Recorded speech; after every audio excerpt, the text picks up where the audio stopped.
The engine exploded at 35,000 feet. 222 lives. No solution. The pilots were lost. Then a woman stood up from row 8.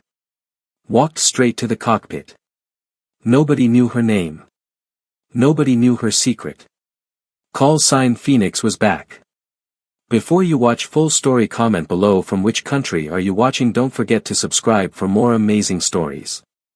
It was April 3, 2017. A Monday morning. The kind of morning that feels completely ordinary. The sun was rising over Los Angeles.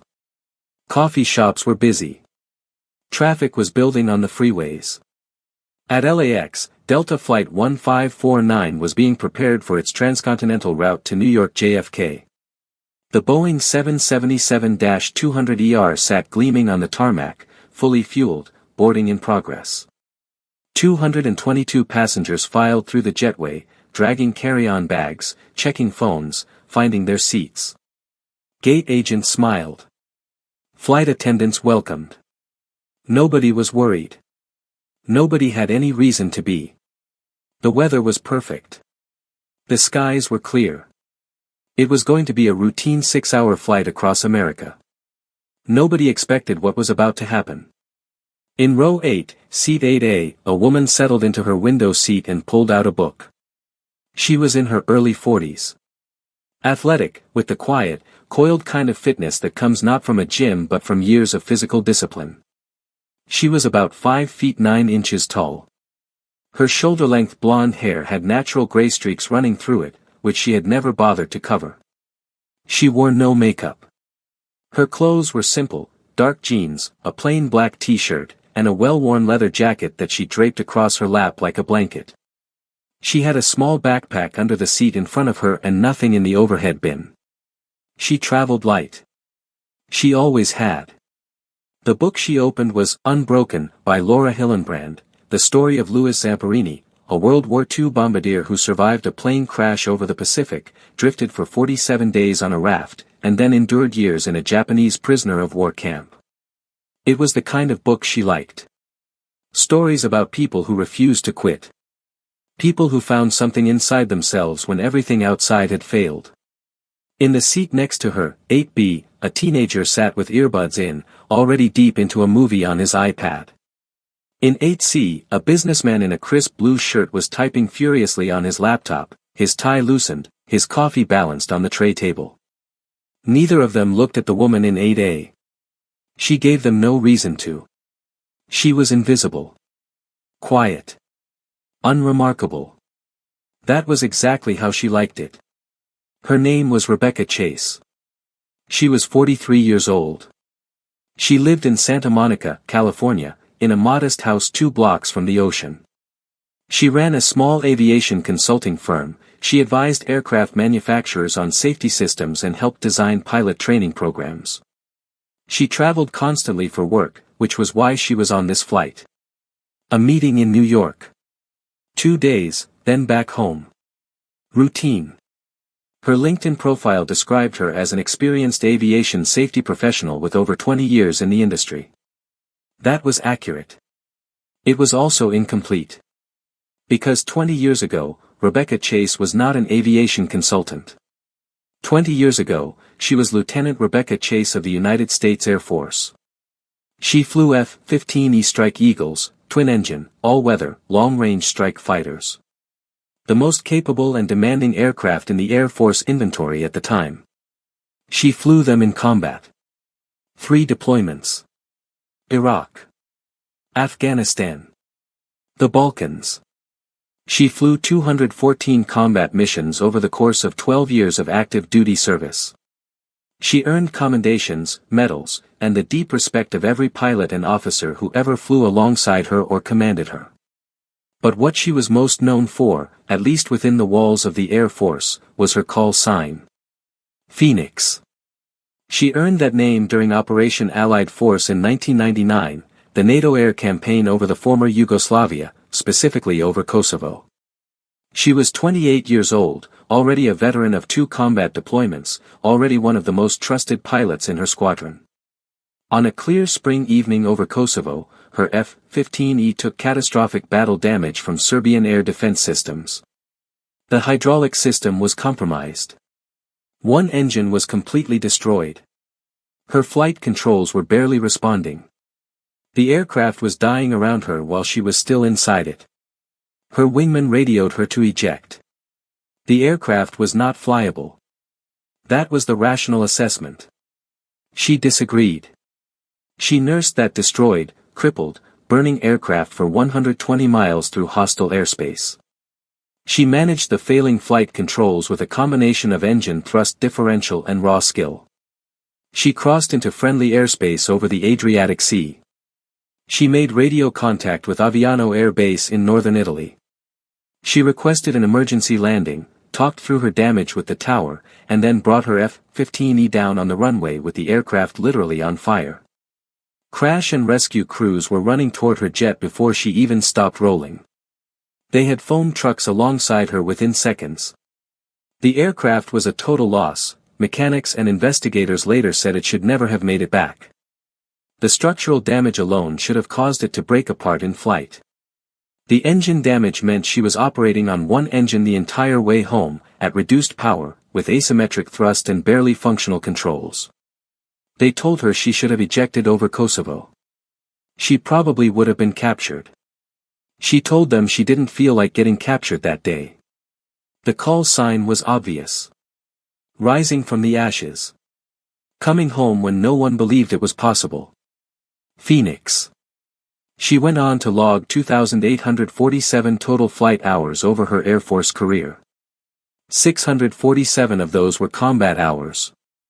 She became one of the most respected F-15 pilots of her generation. Officers who outranked her by decades asked for her opinion on tactical problems. Younger pilots sought her out in the squadron ready room, hoping some of whatever she had would rub off. Then, 15 years before she sat down in seat 8A with her Laura Hillenbrand book, she left the Air Force. Not because she wanted to leave. Not because her career was over.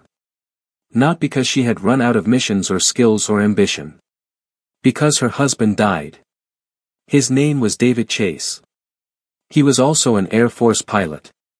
He flew F-16s. He was 31 years old. He was killed during a training exercise, his engine failed during a low-altitude maneuver, and his ejection system malfunctioned. He never got out of the aircraft. Rebecca was at Aviano when it happened. She got the phone call at 0300 in the morning, local time. She sat on the edge of her bunk in the dark for a long time before she could make herself stand up. She had a 3-year-old daughter at home in Virginia. Her name was Emma. Rebecca flew home on emergency leave and did not go back. She resigned her commission, turned in her flight gear, and became a civilian. She was 28 years old, the same age she had been when she earned the name Phoenix over Kosovo. She packed up the house in Virginia, drove to California, and started over. She opened her consulting firm. She raised her daughter. She kept in touch with a handful of old Air Force friends, but she never talked about her career to anyone outside that small circle. She never mentioned combat. Never mentioned Kosovo. Never mentioned Phoenix. Just Rebecca Chase. Aviation consultant. Single mom. That was the whole story, as far as the world knew. But some things never leave a person. Not completely. Every time Rebecca flew commercially, which was constantly, because her work required it, she listened. Old habit. Old training. She listened to the engines the way a musician listens to an orchestra, tracking each instrument, sensing when something is even slightly off. She felt the aircraft through her seat, through her feet on the floor, through subtle changes in vibration that most passengers never noticed. She watched the wing through her window. She tracked the sound of the landing gear, the flaps, the thrust changes during climb and descent. She was not paranoid about it. She was not anxious. It was simply how she was wired. 12 years of combat flying had turned her into a sensor. She could no more turn it off than she could turn off breathing. On the morning of April 3, 2017, somewhere over Colorado at 35,000 feet, she was reading about Louis Zamperini when the right engine changed. It was subtle. A slight increase in vibration. A small shift in the pitch of the sound. Most people would not have noticed it. The businessman in 8C was still typing. The teenager in 8B was still watching his movie. The flight attendants were in the galley, preparing the beverage service. Rebecca noticed. She lowered her book and looked out the window. She watched the engine nacelle on the right wing. The vibration increased slightly. She felt it now through the armrest. She kept watching, very still, the way she used to go still in the cockpit when something was wrong and she was gathering information before acting. Probably nothing. Minor thrust variation. Could be 100 benign things. But the vibration kept increasing. That was not normal. Then it happened. The right engine exploded. It was not a movie explosion, not a ball of orange fire with dramatic music. It was something far more violent and industrial. An uncontained engine failure. The turbine blades inside the engine, spinning at thousands of revolutions per minute, broke apart under stress. The fragmenting blades, pieces of hardened metal moving at extraordinary speed, tore through the engine housing, punched through the cowling, and flew outward like shrapnel from a grenade. The sound was a single massive concussive boom that hit every person on the aircraft like a physical blow. The plane lurched hard to the right. Unsecured items flew from tray tables. The beverage cart in the galley toppled. Every oxygen mask in the cabin dropped from the overhead panels simultaneously, and for a half-second before the screaming started, there was silence, the silence of 222 people processing something that had never happened to them before. Then the screaming started. Rebecca was already moving before conscious thought caught up with her actions. She pressed her face to the window and looked at the right engine. The cowling was peeled back like a tin can. There was fire coming from the engine. There was black smoke beginning to trail behind the aircraft. She could see metal debris on the surface of the wing, shrapnel that had not made it past the engine and had instead embedded in the wing structure itself. She looked more carefully at the wing surface. And her blood went cold. A fuel leak. A puncture in the upper surface of the right wing, maybe 3 feet forward of the engine position. Jet fuel, Jet A, clear and volatile, was streaming out of the puncture and being caught by the 500-mile-an-hour airflow, vaporizing into a fine mist. And the engine, the burning engine, still smoldering despite the fact that the fuel supply to it had been cut, was sitting directly adjacent to that fuel vapor. 15 feet away. Maybe less. Rebecca had enough experience with aircraft fuel systems and fire behavior to calculate the situation in seconds. The engine fire would reach the fuel vapor. Maybe not immediately. But the heat alone would do it. The hot metal surfaces around the damaged engine were more than hot enough to ignite fuel vapor. When that happened, they would not have a wing fire. They would have a fuel tank fire. And the right-wing fuel tank on a 777-200ER held approximately 18,000 pounds of jet fuel. If the wing tank exploded at altitude, the aircraft would break apart. All 222 people aboard would die. They had maybe 3 minutes. Possibly less. The PA system crackled. Captain Michael Rodriguez's voice filled the cabin, steady, professional, running the script that every airline captain is trained to run in exactly this situation. Ladies and gentlemen, this is Captain Rodriguez. We have experienced an engine failure. Please remain calm. We are declaring an emergency and diverting to Denver. Flight attendants, please be seated immediately. Rebecca unbuckled her seatbelt. She stood up.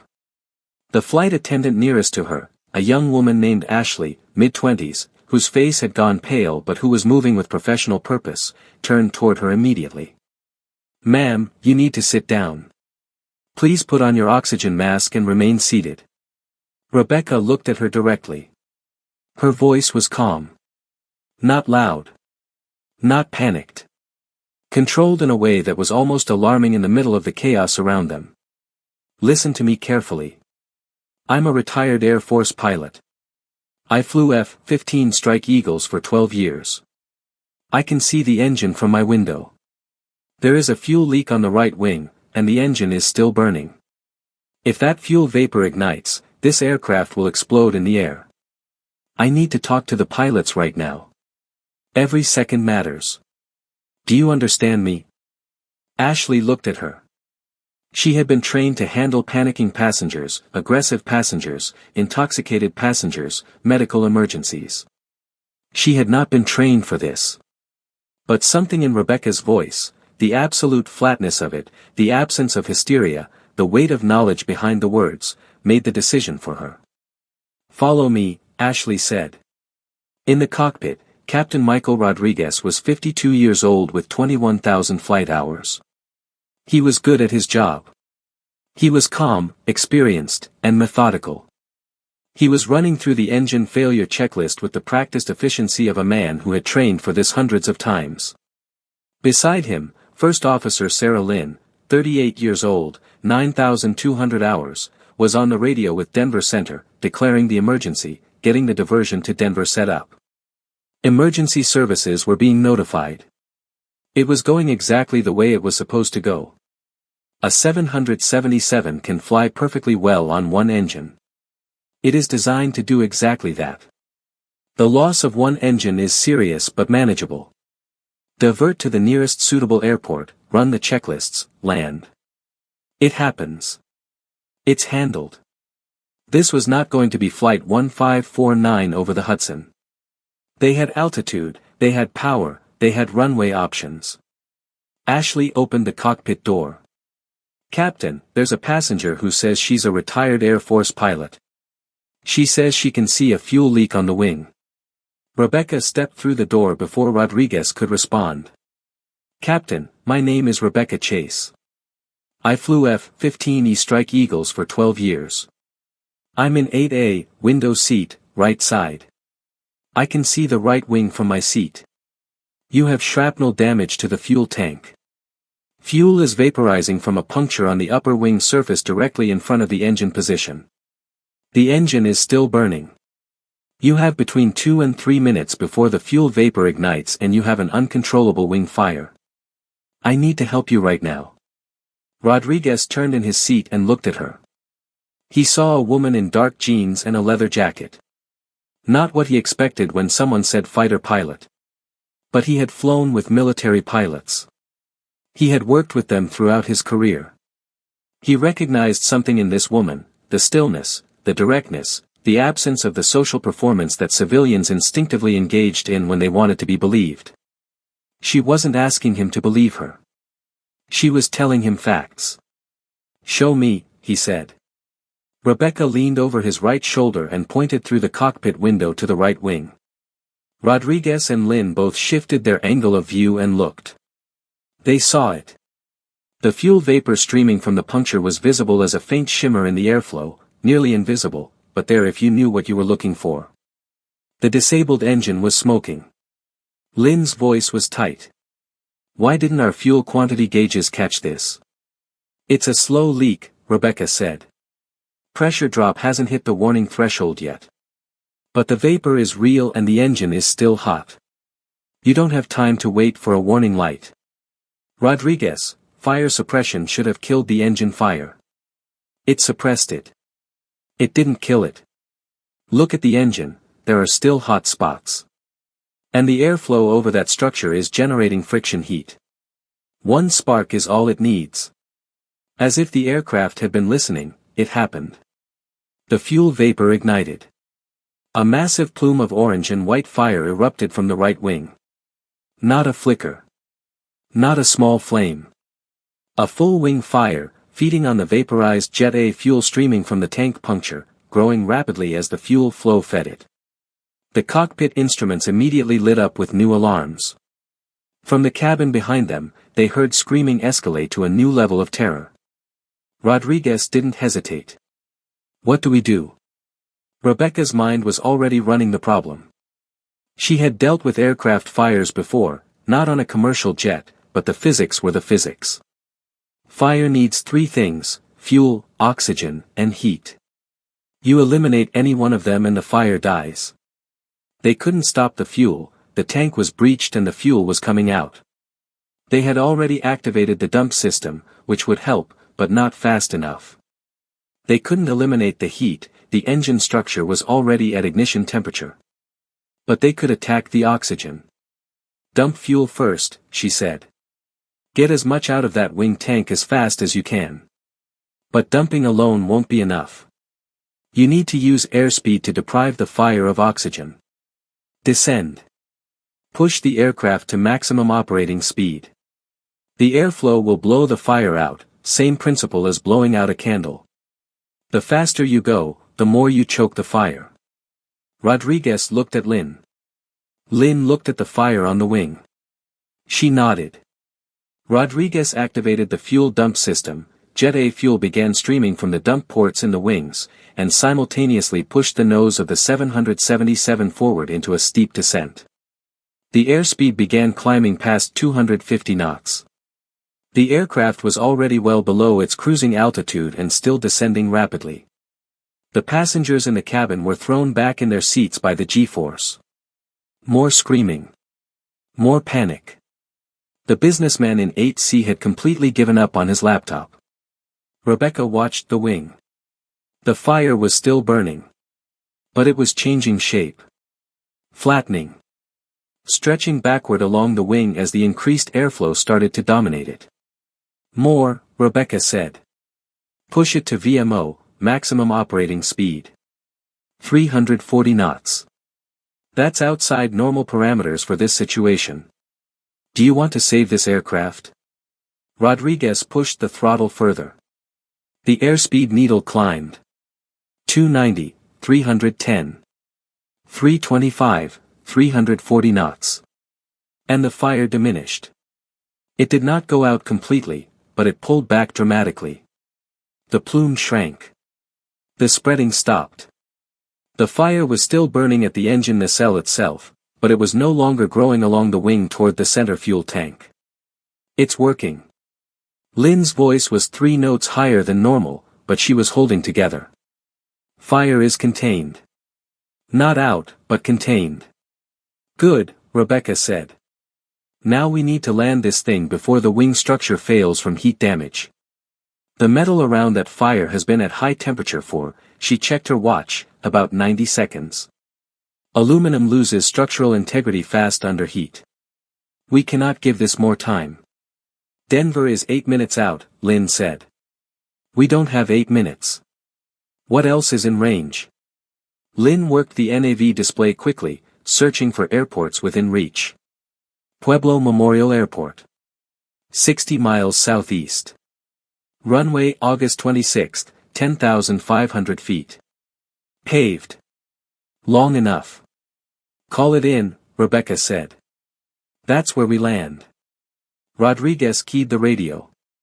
Denver Center, Delta 1549, we have uncontained engine failure with wing fire, emergency descent, requesting immediate clearance direct Pueblo Memorial, emergency services on standby. Delta 1549, Roger, cleared direct Pueblo Memorial. Descend pilot's discretion. All emergency services are being notified. You are number 1 priority.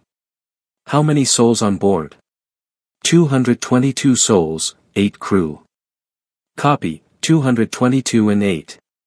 Pueblo is standing by for you. Rebecca moved to the jump seat behind the captain and strapped herself in. She had no authority here. This was Captain Rodriguez's aircraft and his decision on every question. But she had knowledge he needed, and he was smart enough to know it. She watched the wing through the cockpit side window. The fire was still burning at the engine nacelle, a persistent flame that the airspeed was suppressing but not extinguishing. The wing surface around the engine was visibly discolored, the aluminum alloy was changing color from the heat, the silver surface going to gold and then toward darker shades that told her the metal was being compromised. How long since the fire started, she asked. About 4 minutes, Lin said. Wing structure has maybe 3 more minutes before you have to worry about integrity. We need to be on the ground in 5. Rodriguez, Pueblo is 40 miles. Push the descent. You need to be on the ground faster than standard approach. Rodriguez increased the descent rate. The 777 was coming down steeply now, far steeper than a normal approach. But they were not in a normal situation. Rebecca leaned forward and keyed the cabin PA handset. Her voice went out over the speakers, the same voice that had talked frightened young Air Force officers through combat emergencies over 3 war zones. Calm. Clear. No false comfort. No dramatization. Just information. Ladies and gentlemen, this is Rebecca Chase. I am a former Air Force pilot currently assisting the flight crew. I want to tell you exactly what is happening, because you deserve to know. We have a wing fire. It is being controlled. We are landing at Pueblo, Colorado in approximately 4 minutes. When we land, we will need to evacuate this aircraft quickly, in under 90 seconds, because the wing has sustained heat damage. Your flight attendants are going to lead you. You will follow their instructions exactly. You will leave your bags. You will move immediately. You are going to be fine. Every single person on this aircraft is going to get off safely. But I need you to be ready to move the second those doors open.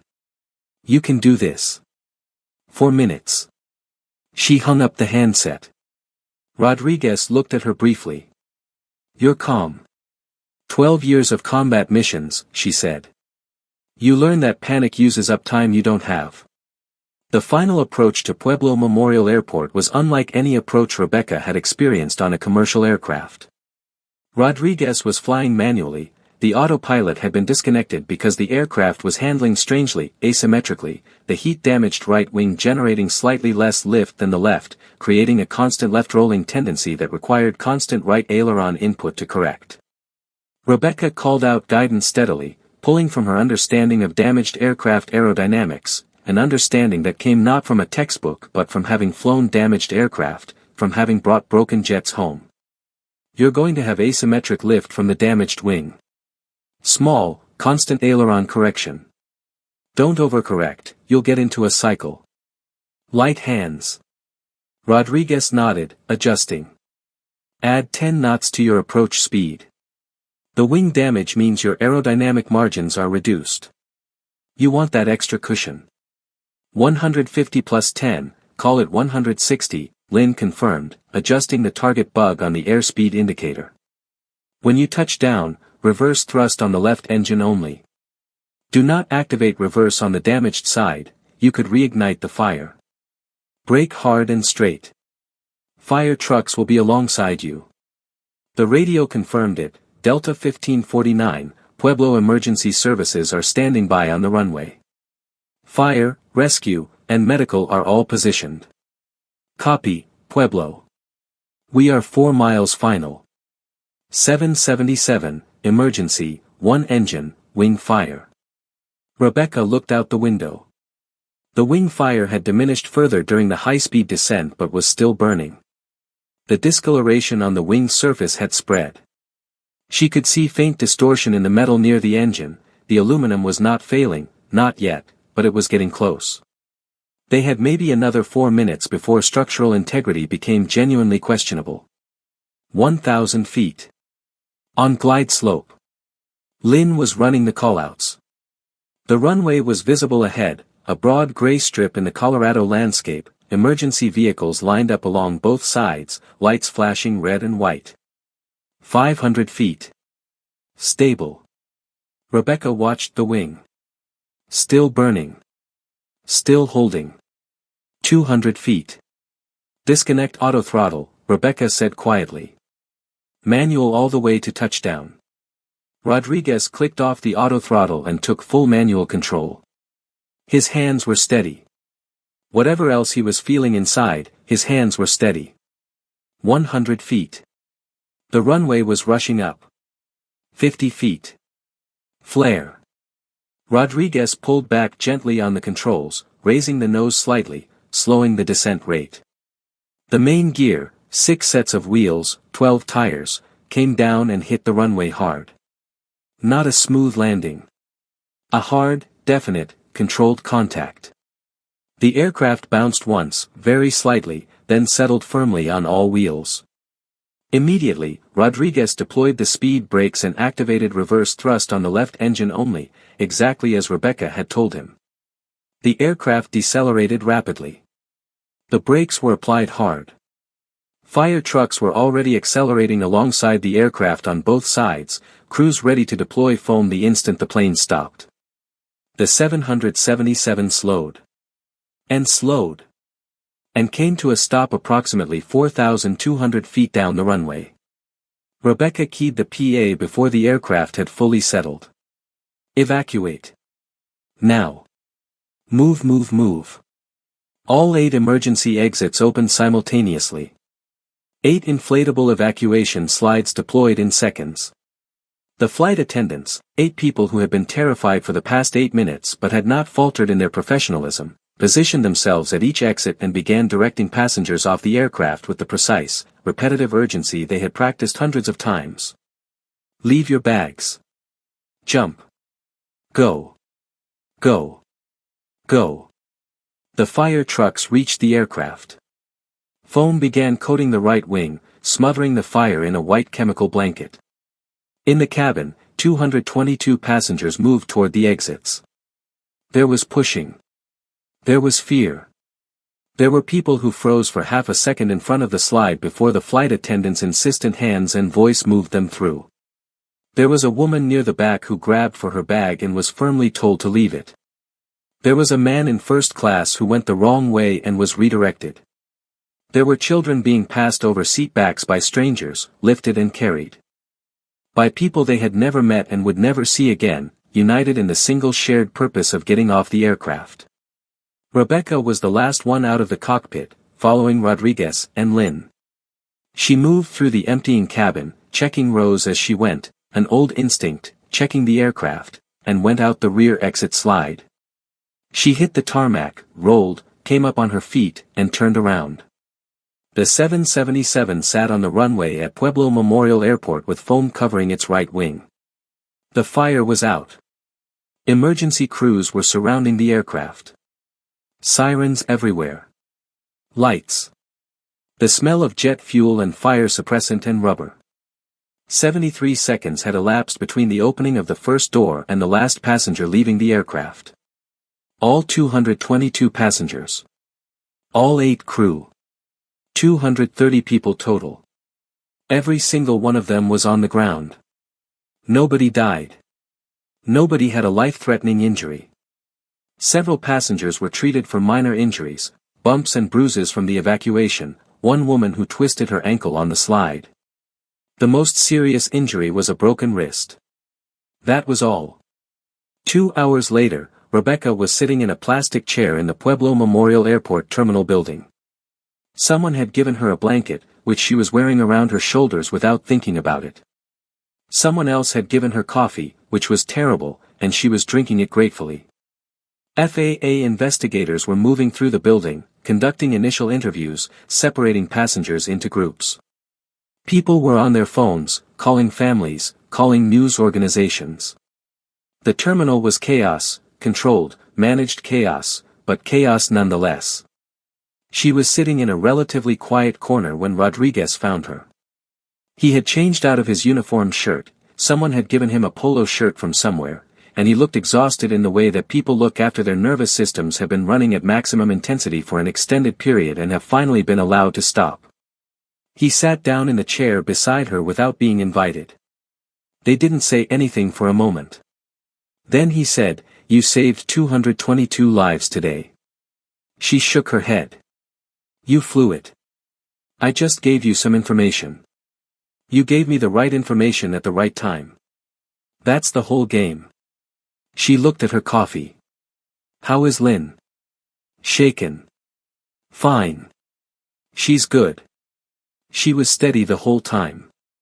She was. Rebecca nodded. "You both were." Another silence. "Phoenix," Rodriguez said. "That was your call sign. A long time ago. Why'd you leave?" "The Air Force." She was quiet for a moment. "My husband died. Training accident. I had a 3-year-old at home. I made a choice." Rodriguez nodded slowly. He didn't push further. He understood what that meant, in the way that military people and aviation people understand loss. "You still know how to fly," he said. "I haven't touched a flight control in 15 years. Doesn't matter. You still know." She looked out through the terminal windows at the aircraft sitting on the runway in the distance, surrounded by emergency vehicles, covered in foam, disabled and damaged but whole. Still together. Still in one piece. "Muscle memory," she said. "Some things you don't forget." He stood up and extended his hand. She stood and shook it. "Thank you, Phoenix," he said. She held his hand for a moment. "You brought everyone home, Captain. That was you." He gave her a small, tired smile. "We brought everyone home." The investigation took months. The NTSB, National Transportation Safety Board, spent the better part of a year examining the wreckage of the Wright engine, analyzing the fuel system damage, reviewing the cockpit voice recorder and flight data recorder, interviewing every member of the crew and dozens of passengers. The cause of the engine failure was eventually traced to a manufacturing defect in a turbine blade, metal fatigue in a component that had passed every inspection because the fatigue crack was in a location that standard inspection techniques did not reliably detect. It was the kind of failure that happened rarely but not impossibly, the kind of failure that aviation safety systems were continuously working to eliminate. The NTSB report, when it was published, noted that the crew had performed admirably under extreme conditions. It also noted that a passenger, identified in the report by the clinical designation, Subject A, former military aviator with type-specific expertise, had provided critical information to the flight crew during the emergency that had materially affected the outcome. The report did not use her name. It noted that her observation of the fuel leak had preceded the aircraft's own warning systems by approximately 4 minutes, and that the high-speed descent technique used to suppress the wing fire, while unconventional, had been effective and had bought the crew the time needed to reach a suitable airport. 4 minutes.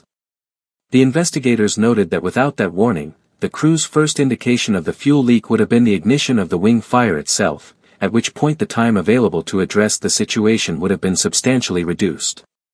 The outcome might well have been different. 3 weeks after the emergency, Rebecca was back in Santa Monica. Back in her office, answering emails, reviewing a safety report for a client in Seattle.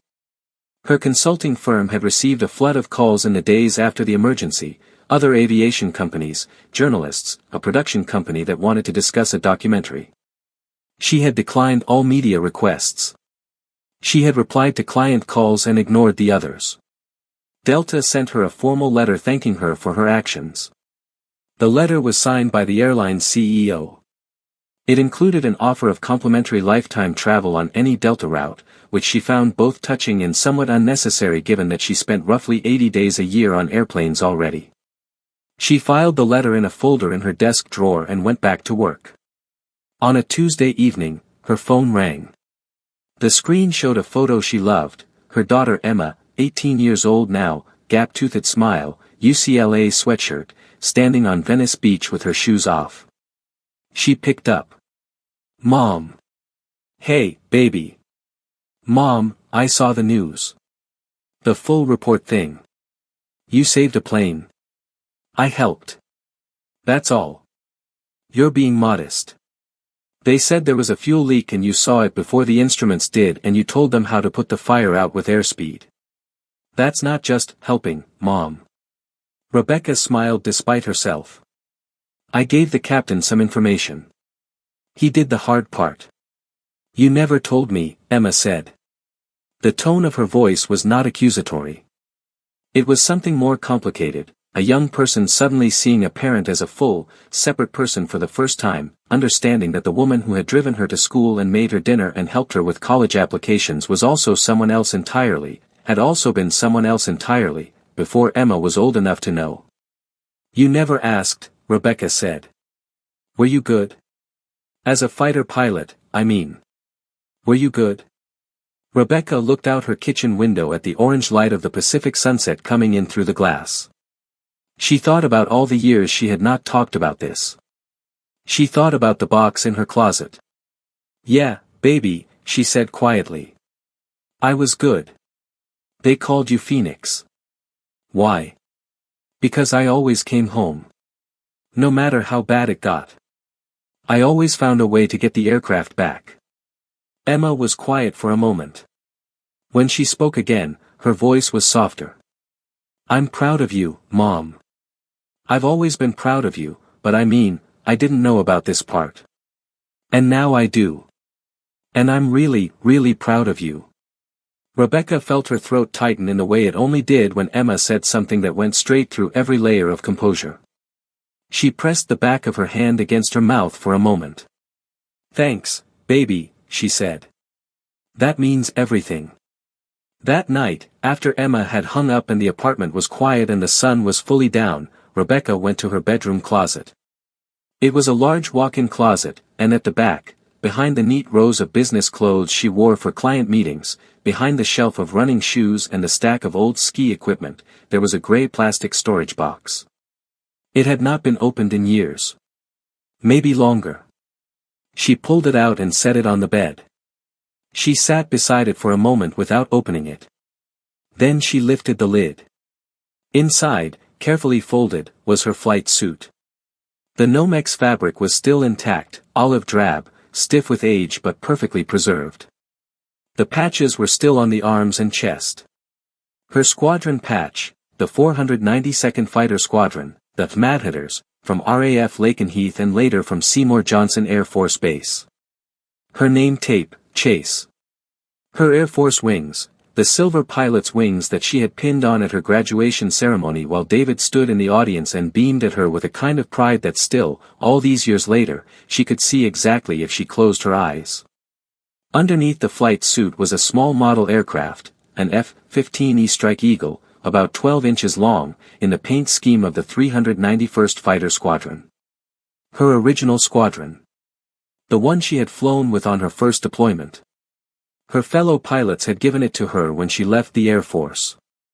They had all signed the base of it with a Sharpie marker.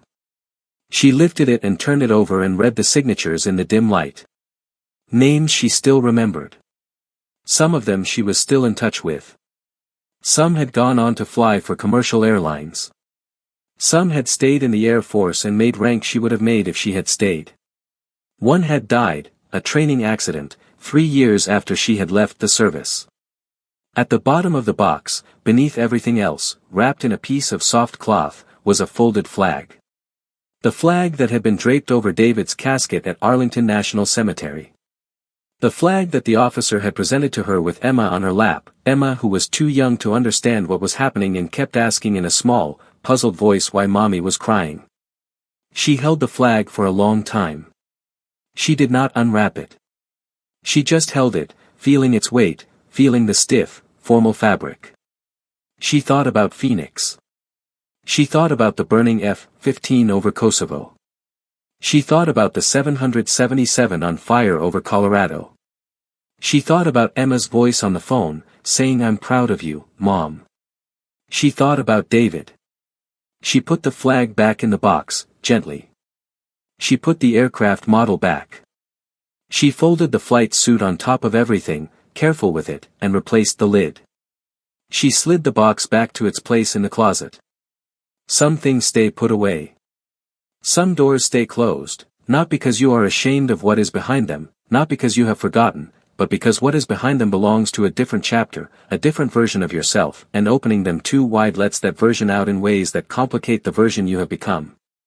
The version who got up every morning for 15 years and made breakfast and drove carpools and sat through school plays and helped with homework and ran a company and paid the mortgage and raised a daughter alone, and did all of it without asking anyone to recognize what it cost. Phoenix was real. Phoenix had always been real.